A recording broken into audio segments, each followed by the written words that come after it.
The history of indigenous economies in the Americas presents a puzzle.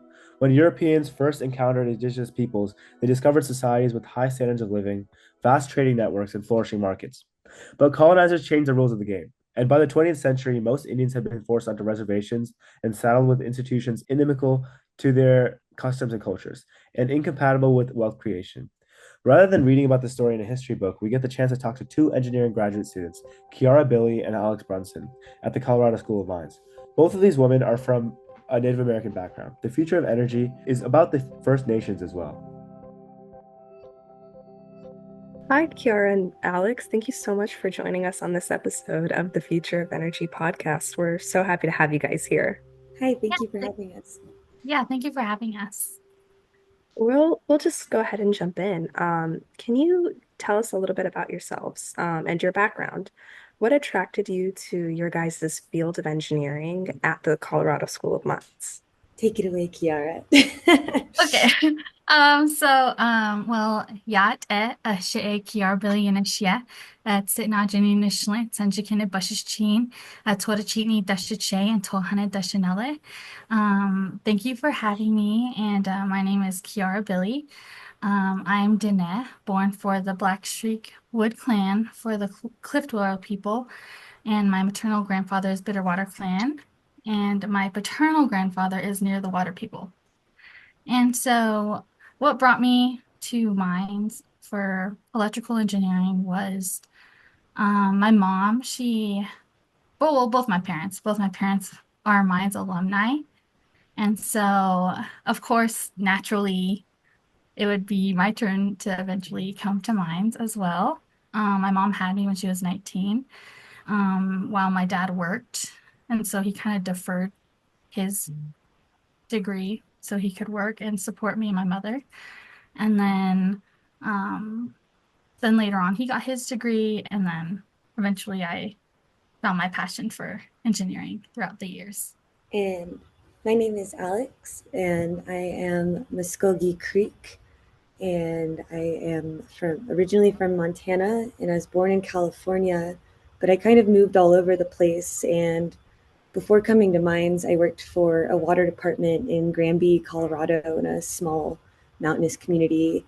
And in that position, I had to wear a lot of hats and play a lot of roles with the local community. When I'd go from having to be down in a ditch and wrenching on a pipe to having a meeting with the mayor just the next moment.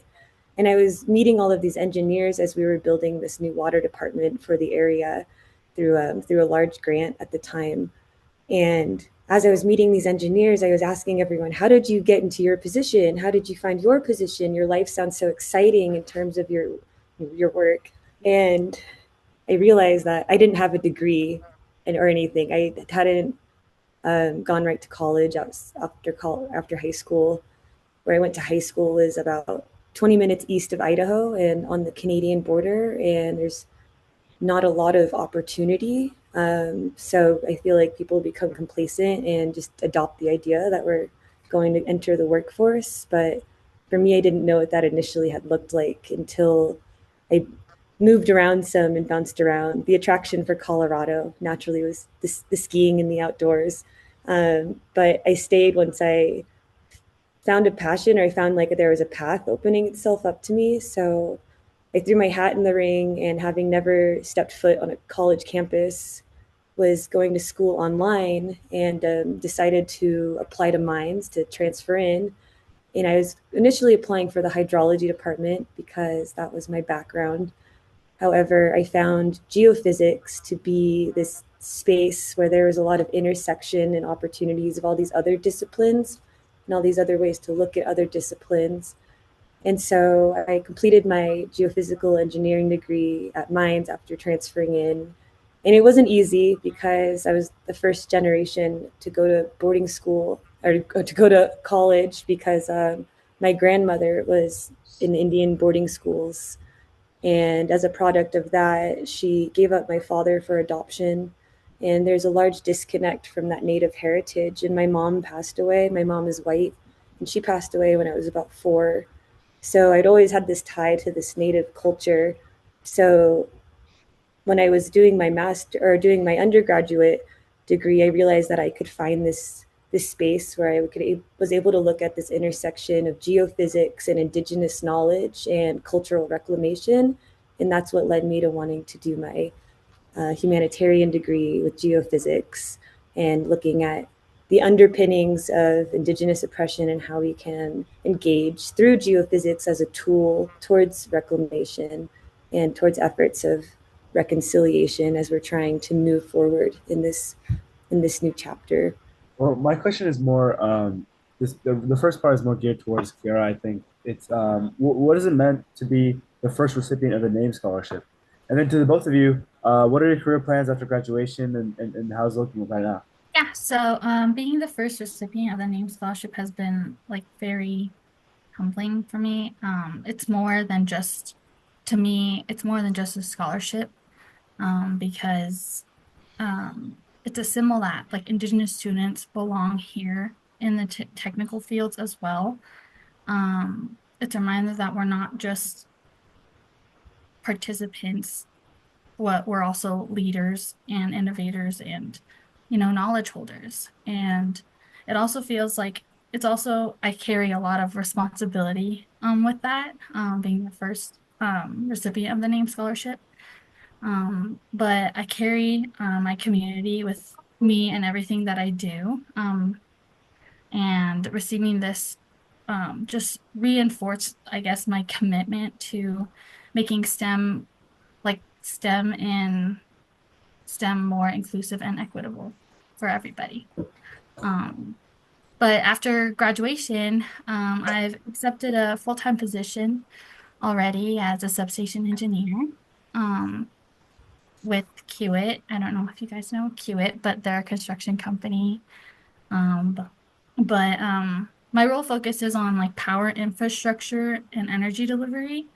But long term, my goal is to lead or support energy projects in Indigenous communities, projects that are sustainable and rooted in our cultural knowledge systems as well. And that in itself can be a very complex, I think, very complex issue to like deconstruct, like kind of trying to entangle both cultural knowledge and technical knowledge and put them into one solution. But yeah, so those are my future plans. That's awesome. And congratulations. Yeah, thank you. And for myself, I had applied to a few nonprofit positions and to a few federally funded positions, all with working within Indigenous communities. A lot of the work that I was initially doing through my thesis and then was planning to engage in postgraduate was to use geophysical methods to investigate and reveal the clandestine graves of Native children at the sites of historic Indian boarding schools, but then at the same time to leverage the interdisciplinary nature of the tools I use, the geophysics, to be able to integrate more, more community truths, to integrate more tribal perspective into the work that we're doing. I feel often we take this approach as a geoscientist or someone in a hardened science, and it's easy to think that there's a technical answer or a methodology that can encapsulate giving us some kind of closure answer to something. But I think often in the ways that we've been trained as engineers, that a lot of the Indigenous perspectives and at least the perspectives of the communities I've worked in and engaged with have been invisibilized to a degree. So how can we raise these voices and build something better and raise that to be a more prominent value within the hardened sciences? But given our current political environment, it's been difficult landing a position. And I had rescinded one job offer a couple months ago. And then with all the changing political environment, it's hard finding a job engaged in this diverse socio-technical space of trying to integrate the cultural autonomy within the practice and trying to bridge this gap in value.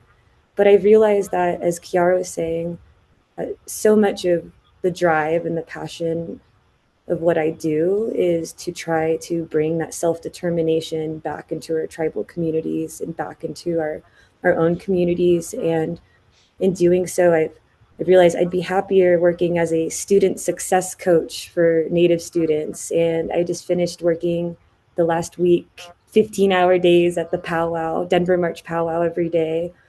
And it was something that initially I thought I was going to do completely for free, but it was more of the reciprocity of giving back to our community. And I didn't realize I was going to get paid. So it's finding these positions and things naturally falling into place. And I don't want to say I'm coasting, but I'm just waiting open armed and seeing where things fall and just accepting things as they come, knowing that my drive lies in working for the community and with the community, hoping that it leads to something grander. That's awesome. Could you tell me what the powwow is actually? I don't think I'm familiar with it. Yeah, the Denver March powwow is one of the largest powwows in the area, and essentially it's a gathering of many tribes, and it's the opportunity for within these tribes. And as a Muskogee Creek, we don't often celebrate this powwow in the contemporary way that it's now celebrated today, but with the changing, I guess, cultural dynamics, and as people are also trying to have be people of the present and not be as identified as people of the past. The powwow is a space for the Indigenous community to come together and to dance. And essentially, a dance is a larger and broader part of ceremony. And so there's a lot of not only symbology, but also cultural importance and relevance within the dancing. And it's a lot. We have, I think, over 3 Canadian territories that showed up, and almost 48 of the lower 48 states, and tons and tons of dancers. But in that huge Coliseum space, it's we were joking last night as we were leaving, we all get so sad when it's over because it's the 3 days that we're really allowed to feel and be native. And then you go back into the Denver community or wherever people came from if you're not on the res or in that space directly, and it's like, oh, like the powwow is over and I no longer feel like my indigeneity is on my sleeve. So it's also a great space to uplift and support that community as well. Awesome. Kiara might have more insight into the powwow as well. No, I think you said it really well, Alex. Okay. That was like nodding over here, yes. Well, thank you guys for sharing that with us. So Indigenous people have had the lowest rate of university enrollment and graduation rates of any group in the United States. And in science, technology, engineering, and mathematic fields, especially, they represent only 0.5% of students nationwide. In your opinion, how can universities attract more Native American students to study STEM disciplines? And also, how can there be more financial support and more mentorship? And what will it take to get there? I think, at least from what I've observed and from what I've felt from having come from a space where I think people are very complacent with, oh, like going into industry or going into a workforce, and that college isn't necessarily within reach. But if you flip that around, I think it's these communities that aren't within the reach of the colleges that are looking, that have this demographic of students that we're trying to raise the raise the percentage of their attendance, I guess. And there's a in a book I read, it was basically a lot of these colleges seek out, and I was surprised when I applied to Mines that if I had not written an essay to apply into Mines and explained why as a 25-year-old I wanted to go back to college and why I was a non-traditional age, had I not had the opportunity to have my voice heard, and I don't think I would have been accepted into Mines because it is a rigorous like high GPA standard basis of, and I think that's intimidating on one hand, which might be one factor of the I guess the lack of representation. But on the other hand, I think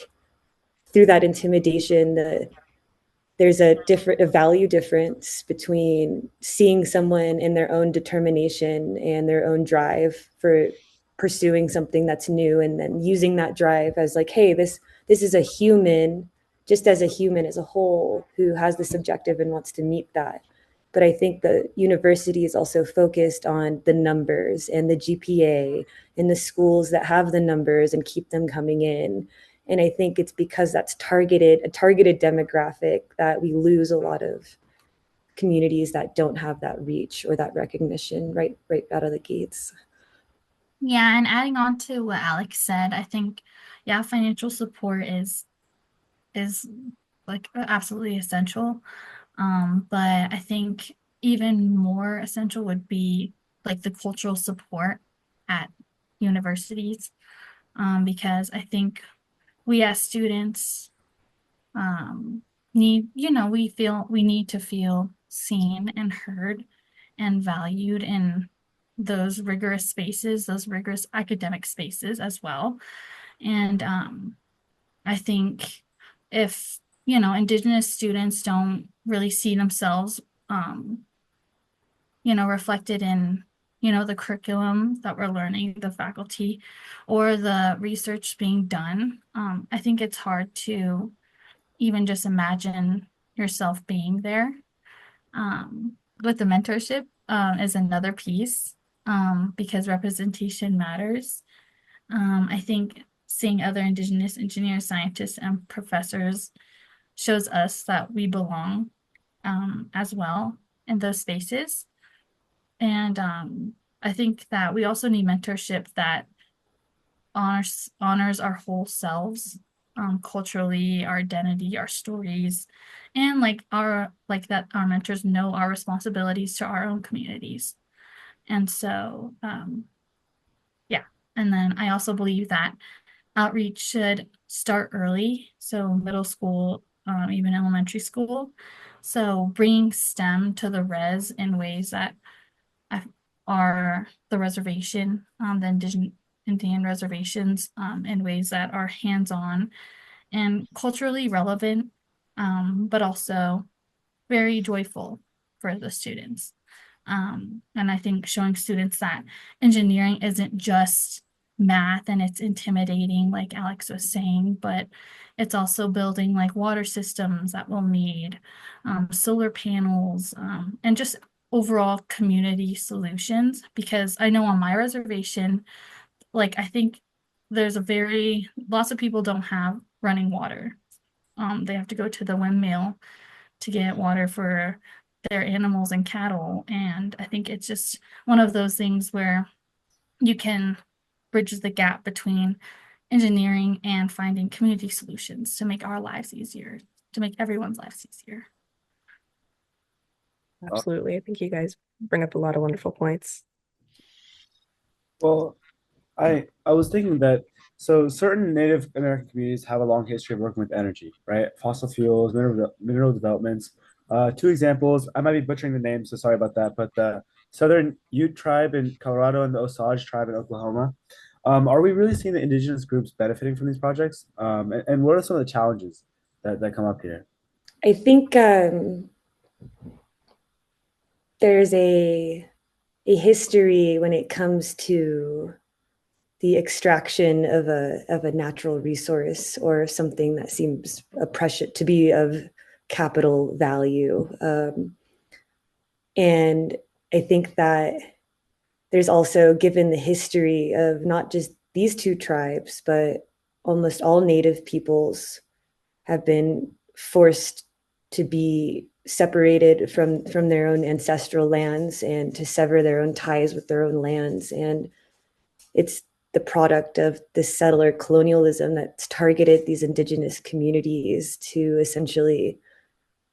they're essentially just seen as like a impediment to the ability to expand as America. And now that we have these spaces, I think there's also a large history of distrust where the desire to expand as a nation as a whole, including sovereign and America. I think there's a long legacy of distrust and exploitation of these communities, but it's not to say that there hasn't been advantages but I think that there's a large gap between those who remain disadvantaged and those who reap the benefits of, such as like the Osage or the Southern U, of these industries being present in those spaces. And I think capturing it and capturing, I guess, the sovereign territories and what these industries can bring, I think we first need to understand how to, I guess, clean the slate and feel some sense of reciprocity in the endeavors to rewrite how history has been done and how these have been more hurtful industries as opposed to expansive, because that's not the goal, but there's also that distrust that remains. So how do we rewrite that narrative and reconnect to these communities? And I don't have an answer for that, but that's at least just what I see being a part of the broader conversation is, yes, people want to expand, and yes, we need these things, but there's such a distrust that who's to say who's actually benefiting from what, or yeah, that's all I think I have to say about that. Kiara, do you have any thoughts on that as well? I Yeah. think I think Alex said it pretty well. But you had anything to add as well? Yeah, so I think Alex, yeah, she said everything pretty well.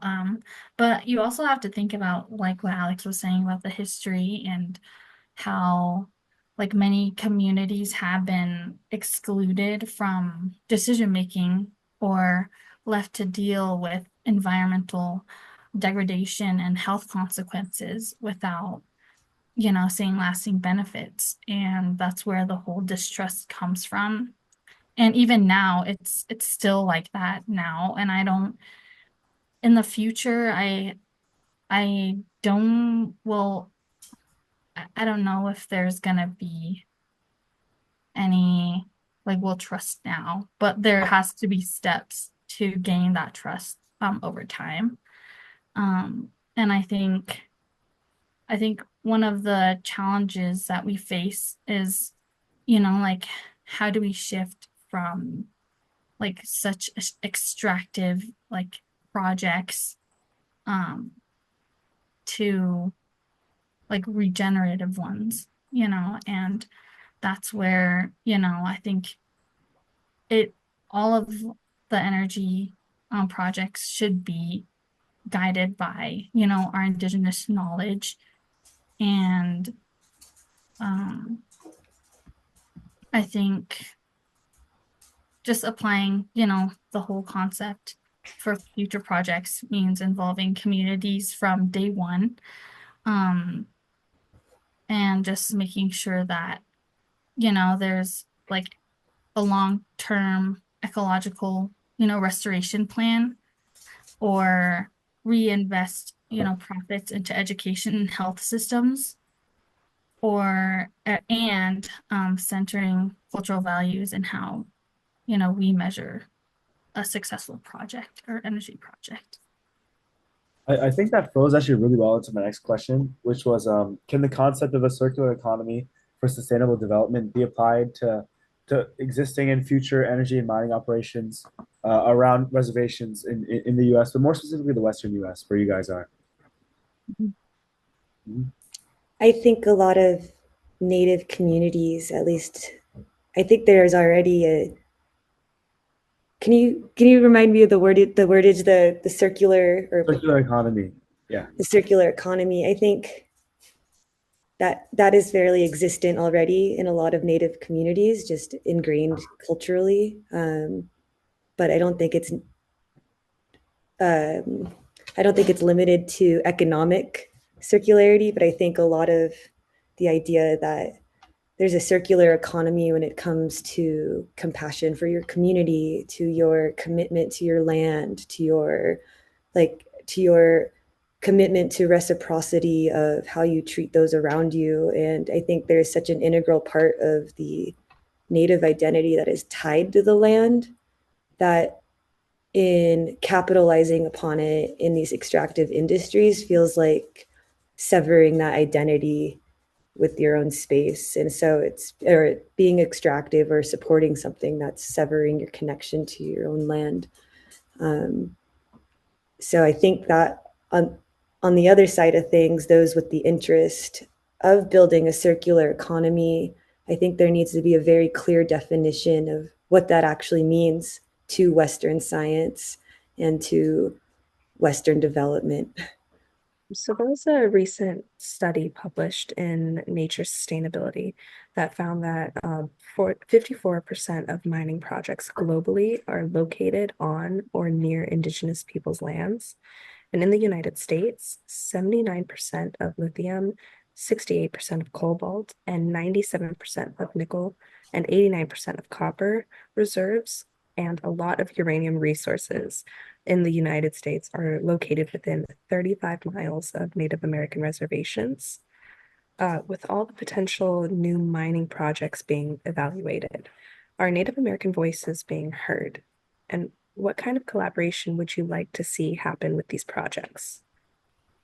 So I would say, uh, no, our voices like are not being heard at the level that I think that they should be. Because yes, there is well, like when there is a consultation of, projects, it's after decisions that have already been made for the nation or the tribal nation. Um, but I think we need to shift from consultation to co-governance of those projects because collaboration has to be, I think, sorry, hold on, I was going somewhere with that. I kind of blanked, so we'll probably have to redo that. You're so good. No worries, no worries. I know. Yeah. Yeah. So I think true collaboration would mean, community-led research, indigenous data sovereignty, and just shared decision making as a whole. So it means like employing indigenous scientists, engineers, and knowledge keepers, not just advisors, um, but not just as advisors, but as project leads. And so that means, respecting the land, not just as a resource, but as as a relative. And it means building energy and mining projects that, reflect the long-term interests of the people who live there and not just short-term profits for, I don't want to say it, but like outsiders. I think on that too, I think there's room and space to like the I think with these goals and objectives of development or mining, often the technical folks that come in often aren't indigenous or aren't familiar with the community that they're about to engage with or work in, and then the work in itself becomes decontextualized from the broader indigenous framework.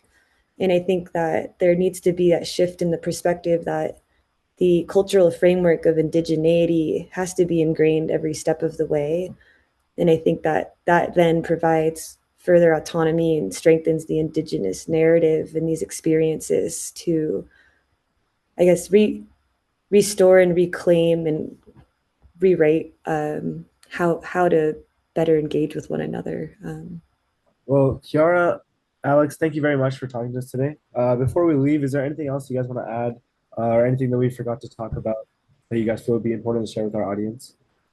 I think it's great that you're broadening the conversation and that you're allowing for Indigenous perspectives to come to the limelight. Indigeneity comes in all shapes, sizes, forms, and I think it's through our resilience, through the history of dispossession or being removed from our own communities, and allowing us the space to reclaim our identities and have a voice at the table is powerful and appreciated. And let's hope it keeps going. Well, thank you guys. Yeah, Yeah, thank and you so much. yeah, thank you so much for this conversation. I guess if there's one thing that I would want to leave the listeners with would be, the future of energy is not just about technology, it's about justice. And the most powerful grid we can build is one where no one is, left in the dark, literally or metaphorically. And to young professionals in the industry, like, don't be afraid to challenge the status quo. Ask who benefits from your work, whose stories are missing, and how you can build relationships, not just infrastructure. So bring your full humanity into this field and listen to those community voices, learn from your relatives and elders, and remember that you are not just an engineer or scientist, but you are a steward of the future. So the energy transition will only be successful if it's equitable, inclusive, and accountable to those who have been historically been excluded. And so, yeah, so let's build that future together. Both Kiara and Alex seek to integrate the technical engineering disciplines with Indigenous cultural knowledge to create a better solutions for their communities. Both of them are driven to bring back self-determination back to Indigenous communities. And they want to focus, on the communities and to be people of the present and not people of the past. What they spoke about was very important. Universities focus on the numbers like GPA and class rank, and those things are very intimidating for first-generation Native Americans who may not see that university is within their reach. And one of the key things from their experiences was how they wanted to feel seen and heard and valued. What they said is to make Native Americans feel like they belong more. They said that mentorship matters, representation matters.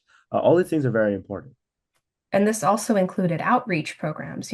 Outreach needs to start early, bring STEM to the res, as they said. Native communities have been left out of decision making and left to deal with the consequences, and this has created an environment of distrust. And it's important to understand how can we shift from, extractive projects to regenerative projects. So much of Native identity has been tied to the land, so a Western perspective view of extractive industries can sever Indigenous peoples' link to their culture. I think one of the important takeaways was how Native American voices are not being heard at the level that they should be. They said that we should treat the land not just as a resource, but as a relative. Thank you so much for joining us for the future of energy. Special thanks to each of our guests today and to our technical wizard, Abhi, for his important contributions to this episode. Don't forget to subscribe to our podcast so you can automatically get access to all our new episodes. You can find us on Apple, Spotify, YouTube, or wherever you get your podcasts.